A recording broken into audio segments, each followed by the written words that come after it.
بسم اللہ الرحمن الرحیم۔ اسلام کے متعلق چند سوالات بنیادی عقائد کے۔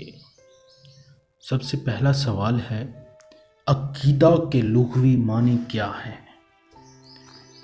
جواب ہے، عقیدہ کے لغوی معنی گرہ لگانا، قول و قرار کرنا، عہد و پیمان باندھنے کے ہیں۔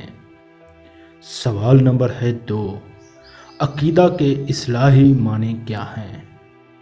اس کا جواب ہے، عقیدہ کے اصطلاحی معنی وہ پختہ نظریات جن پر کسی کا دل اور ضمیر مطمئن ہو، جن کو آسانی سے تبدیل نہیں کیا جا سکتا۔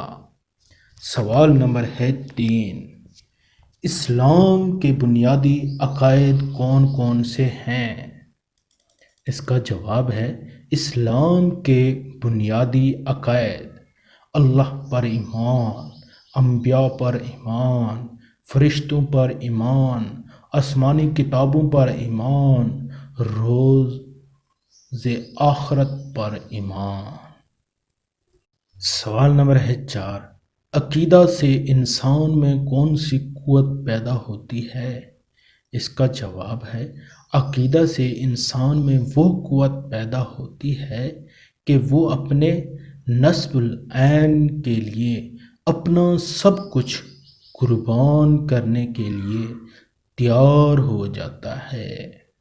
سوال نمبر ہے 5، عقیدہ توحید کے بارے میں آیت بما ترجمہ لکھیے۔ اس کا جواب ہے، قل هو اللہ احد۔ اس کا ترجمہ ہے، کہہ دیجئے کہ اللہ ایک ہے۔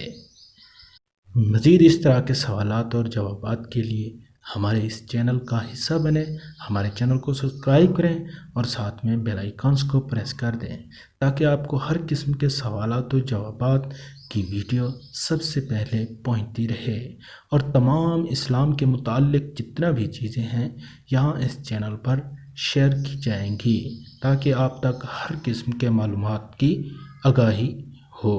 اللہ حافظ۔